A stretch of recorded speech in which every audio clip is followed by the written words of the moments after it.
지금 폐업이 100만이고 그중 또 95만 명, 거의 100만 명 가까이 돈을 한 태기도 못 번다냐. 영원이래 영원. 그렇게 무턱대고 오픈을 하잖아. 거의 10중 8구 망하더라고. 장사는 뭐야? 한마디로 말하면 뭔 것 같아? 돈 버는 것도 중요하지만 전쟁인 것 같아. 지혜롭게 싸워서 이기지 않으면 어떻게 돼? 우리가 죽어. 내가 죽는다니까? 그래 전쟁이라고 말하는 건데, 전쟁 안에는 그래서 전략과 전술이 들어간다고요? 아무튼 이분은 엄청난 기획자고 전략가고, 그리고 내가 이미 검증을 했어. 어마어마한 분을 모시고 왔다. 잘했습니다. 일단 네. 은둔의 고수이기 때문에 모르시는 분들이 많으실 거예요. 네. 네, 한번 이야기 좀 해주세요. 저는 주식회사 트렌드빌더라는 이제 F&B 회사의 대표 김원빈이라고 합니다. 저희 회사는 일단 직영점 베이스로 다양한 좀 컨셉트를 도전을 하면서 프랜차이즈 사업도 하고, 또 외부 컨텐츠를 만드는 강의나 아니면 또 이제 이런 프랜차이즈 사업도 하고 컨설팅도 하고 여러 가지 일들을 좀 복합적으로 하는. 왜 이제 온 거예요? 진짜 왔어야죠. 그러니까 제가 드리고 싶은 이야기는, 외식업이 되게 저는 멋있고 선진형 사업이라 생각을 하는데 너무 좀 다 약간 고되고 힘든 이미지가 있는 것 같아요. 저라는 사람이 어쨌든 이렇게 생각을 갖고 전략을 갖고 업을 임한다라는 거를 좀 전달하고 싶어서 다들 머릿속에 좀 환기를 제가 좀 시켜드리고 싶거든요. 그 환기 속에서 인사이트가 분명히 나오시는 분이니까 믿고 보세요.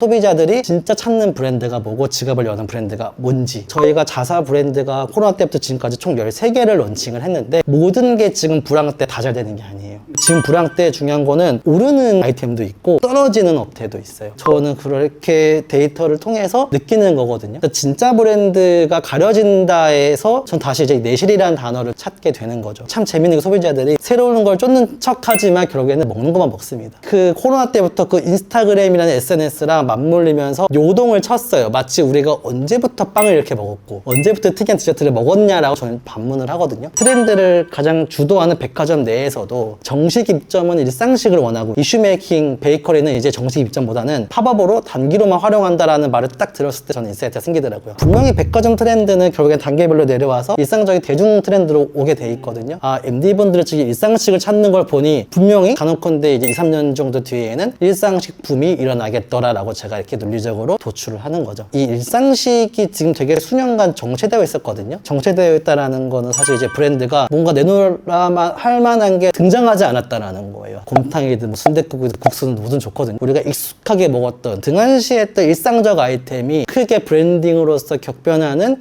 시대가 계속 오겠다라고 제가 이 불황을 통해서 트렌드를 예측을 하는 겁니다. 이런 아이템이 주는 안정감이 있더라고요. 결국엔 일상적 아이템이나 익숙한 아이템을 하는 순간 사업이 수명이 되게 길어지고 오래오래 가는 걸 보고, 실제로 저희 브랜드들이 그렇게 되는 걸 보면서 아, 앞으로는 저는 좀 더 좀 특이한 행보도 좀 좋지만 당분간은 이 불황일 때 특히 더 이런 내실을 아이템 선정으로서 좀 더 이거를 극복하는 방법을 하고 있습니다. 그 내실을 가진 브랜드들이 결국 이제 살아남는다고 했는데 아이템들은 어떤 게 좋을까요? 근데 일상적 아이템을 제가 아까 언급을 했고, 결국 탕반 식사류나 아니면 결국에는 그 국수류에 대한 부분들을 1차적으로 접근을 잘 할 수 있을 것 같은데, 이제 이게 아이템에 대한 접근이라면 이 아이템 가지고 식당에는 사실 음식을 파는 것도 있지만 용도를 파는 게 있거든요. 예를 들면 이제 요즘에 제가 미는 단어 중에 하나가 주점형 식사집, 특히 저희는 주점형 칼국수집을 추구하고 있는데, 그러니까 보통 이제 저희가 칼국수라는 아이템이 있으면 보통 점심 매출이 거의 90% 이상 집약적이다 라고 생각을 할 수가 있는데, 일반적인 시선에서. 근데 저희는 이 칼국수라는 브랜드를 저희가 운영을 할 때 이 용도를 첫 번째가 식사용이라면, 저는 용도를 두 번째를 만들었어요. 하나는 뭐냐면 주점이에요. 결국에는 초기 세팅과 브랜딩 기획할 때 이제 이거 용도를 여러 가지를 믹싱을 해야 된다라고 생각이 드니까 이제 사례를 먼저 찾아보는 거죠. 근데 실제로 단품 칼국수 전문점 브랜드일 때보다 요즘에 저희가 익숙한 전유나 보쌈을 접목시킨 칼국수 브랜드들은 이미 저녁 매출이 안정화가 되어 있더라고요. 이미 우린 그렇게 해오고 있는데 이거를 컨셉으로 꺼낸 곳이 없는 거예요. 저희 브랜드는 식사 주점이라는 용도를 넣고, 세 번째가 밀키트를 만들고요. 실제로 현대백화점 식품관에다가 론칭을 했을 때 거의 완판되고요. 네 번째가 저희가 이제 이따가 얘기할 테넌트의 용도까지 만든 거죠. 브랜드 하나에. 여러분들이 모두가 테넌트거든요. 좀 다시 말해서 임차를 하고 있는 임차인을 테넌트라고 하는데, 제가 조금 더 의미를 붙이면 스타벅스라는 브랜드를 보고 모티브를 좀 받았어요. 결국에는 건물에 대한 트래픽을 띄우는 브랜드로 스타벅스가 우선순위로 모두 원하는데, 결국 사실 그 스타벅스 브랜드 또 하나 하나만으로는 할 수가 없거든요. 전체의 부동산을 채우려면 우리가 일상적으로 접하는 커피뿐만 아니라 식사, 탕반, 분식, 여러 가지 고깃집까지 있겠죠. 그런 브랜드들이 상대로 잘 어우러져야지만 동반으로 이렇게 시너지가 난다고 생각이 드는데, 그렇다면 일반 칼국수집 말고 테넌트로서, 다시 말해서 부동산 빌딩의 가치를 올릴 수 있는 칼국수집을 만들려면 어떻게 해야 될까를 저는 고민을 하면서 용도를 만들게 된 거죠.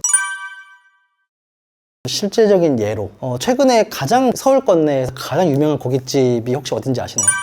산청. 맞습니다. 다들 그거에 대한 화두입니다, 화두. 저는 실제적으로 오픈에 대한 과정을 얘기를 들으면서 많이 인사이트를 얻기도 했는데, 제가 볼 때 관점은 좀 달라요. 산청 숯불가든이 너무 완성도가 좋고 멋있고 레트로가 유행하는 것 같아서 보통 이거를 비주얼을 따라하는 곳들이 이미 많이 생겼는데, 보통 그걸 따라하는 곳들이 다 잘 될까요, 안 될까요? 안 되죠, 사실. 사람들이 인테리어에 힘을 쏟고 뭔가 사실 암묵적으로 서비스를 좀 더 배제해도 된다고 약간 일종의 트레이드를 하는 것 같아요. 근데 사실 산청 숯불가든의 핵심 코어는 뭐냐면은 소비자들이 원하는 기본기 메뉴들도 다 갖춰있고, 사실 특별한 메뉴가 있는 곳이 아니거든요. 냉면, 계란찜, 볶음밥. 사실 요즘에 볶음밥, 냉면도 귀찮아서 안 하려는 곳이 많잖아요. 근데 원하는 걸 정확하게 찔러주는 게 핵심이다가, 저는 이걸 내실이라고 표현을 하고, 두 번째가 거기가 인테리어가 너무 멋있고도 맞는데 사실 제대로 구워주는 곳이거든요. 요즘에 인건비가 이슈가 높다고 테이블 오더 같은 것도 넣고, 사실 이제 인건비를 절감하는 방법론을 하고 있는데, 사실 산청 숯불가든은 역으로 오래 더 잘 구워주려고 하는 곳이에요. 내실이 뭔지 정확히 간파하고 있는 회사라고 생각이 듭니다. 역으로 얘기를 하는 거죠. 손님들이 그 업종 아이템마다 기대하는 기대치가 있는데, 사실 제가 강력하게 말씀드리는 거는 완벽하게 새롭게 할 자신이 없으면 완벽하게 통하는 걸 해라 라고 제가 늘 이야기를 해요. 그러니까 내실을 다지고 인테리어든 뭐든 새로움을 더하면 금상첨화겠죠. 근데 순서가 먼저 기본기라는 걸 제가 꼭 강조하는 겁니다. 예, 제가 정말 강하게 주장하는 부분인데, 하여튼 육슈리라는 저희 브랜드를 했었을 때 서울권 내에도 잘 되는 건 당연한 건데, 저희 광주에 있는 뭐 시행사에서 전체를 투자를 해줄 테니 운영을 해달라, 이런 재밌는 제안들이 오는 거예요. 육슈리의 어떤 이점을 보았을까라고 여쭤봤더니 다른 고깃집과 다르게 빌딩과 어울릴 만한 깔끔한 이미지다 라고 이야기를 하시더라고요. 그래서 그 브랜딩 할 때 저는 그 이미지에 대한 내용을 계속 고찰을 좀 해봤고, 두 번째가 이제 기사를 보다가 이제 우리가 익숙하게 접하고 있는 대기업 브랜드들, 특히 쿠팡, 이츠, 배달의 민족, 뭐 CJ, 마켓컬리, 이런 브랜드들의 공통점들을 기술을 한 게 실제 매출액보다 평가 가치가 훨씬 더 높은 회사들이라고. 공통점은 뭐냐면 다 F&B를 접목시킨 회사라는 거예요. 제가 인사이트 느낀 거는 F&B가 뭐 어떤 산업과 접목되면 가치가 올라가는구나, 이런 F&B 브랜드가 종착지가 아니라 과정 중에 하나의 용도가 될 수도 있겠구나라는 거를 깨닫고, 아 그러면 우리 브랜드를 시뮬레이션 혼자 상상을 하는 거거든요. 어떤 회사랑 맞물렸을 때 가장 가치 있게 좀 더 발전이 될까라고 했을 때 첫 번째가 바로 떠오르는 게 부동산이었던 것 같아요. 그래서 그러면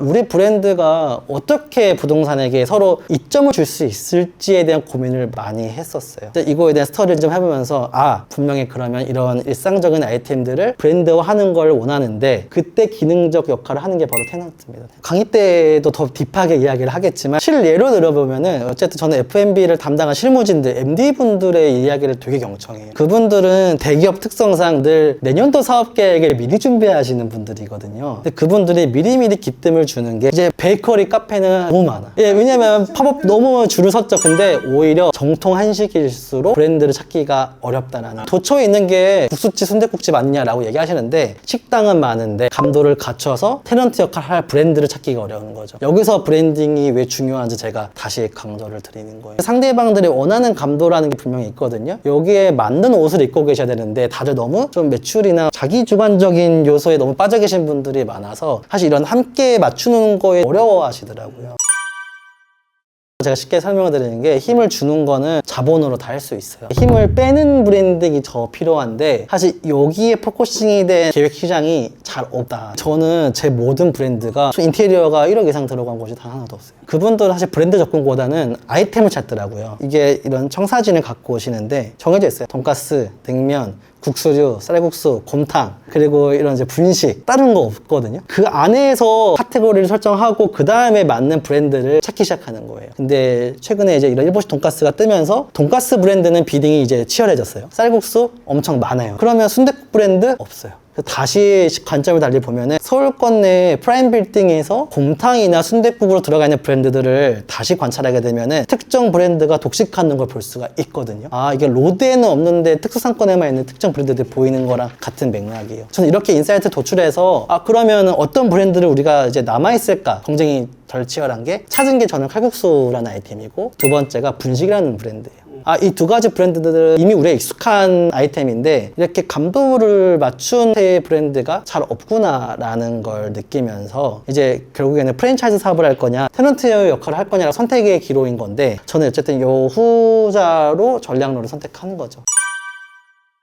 일단 이걸 제가 트렌드라고 규정을 짓고 싶은데 올해 엄청 더웠어요. 또 겨울에는 역대급으로 춥대요. 내년은 더 더울 거고 그럴 때마다 매출이 오른 상권이 특수상권이에요. 이걸 제가 이제 몰링 문화라고 하는데 특히 이걸 어디서 예시를 드냐라고 봤을 때 동남아만 봐도 이미 모든 F&B는요 그 쇼핑몰을 중심으로 크고 있거든요. 뉴욕을 가도 결국에는 그 프라임 빌딩들이 집결된 곳이 바로 미국인데 거기에는 이미 1층, 2층에 마트까지 들어가는 형국이거든요. 아직 우리나라에서는 이런 한복판 서울 시내 프라임 빌딩 안에 마트가 들어갈 정도까지 아니지만 이미 그쪽에서는 공실률도 채워야 되고 주말 트래픽을 위해서 마트나 좀 더 일상적인 걸 많이 넣는 현상을 보고 특히 F&B 브랜드들을 더 푸드코트화해서 밀도 있게 넣는 구성 잡는 거를 제가 많이 스터디를 했죠. 일본 도쿄도 마찬가지고 이런 푸드코트화된 곳들을 제가 발견하면서 아, 우리나라도 곧 이 시대가 오겠다라고 제가 이제 주정을 짓고 거기에 맞춰서 미리 준비를 하는 단계인 겁니다. 사실 모두 로드 상권으로만 모두 염두를 하시는데 앞으로는 사실 로드 상권은 제한될 거고 이미 점점 더 몰링 문화가 생길 거거든요. 이제 중소형 빌딩들이 지방에도 많이 생길 거고 거기에서 뭔가 좀 이제 MD 구성에 대한 다들 관심들이 많이 생길 거고 거기를 좀 더 어떻게 다 같이 묶여낼 수 있는지 이런 접근론에 대한 저는 이야기이기 때문에 그렇기 때문에 좀 더 특수상권에 좀 더 스터디를 해야 되고 그래서 거기서 테넌트의 역할로서 자사 브랜드가 어떻게 할 수 있을지 이런 방향을 좀 틀어서 고민을 좀 해봐야 되지 않을까라는 거죠. 간만에 아무리 시간이 없더라도 이건 봐야겠다 생각 들거든요. 더 쏙쏙 풀어주셨나요? 아직 이만큼밖에 안 풀었고요. 일단은 강의 무려 3주차 강의거든요. 그 안에는 제가 시작 때부터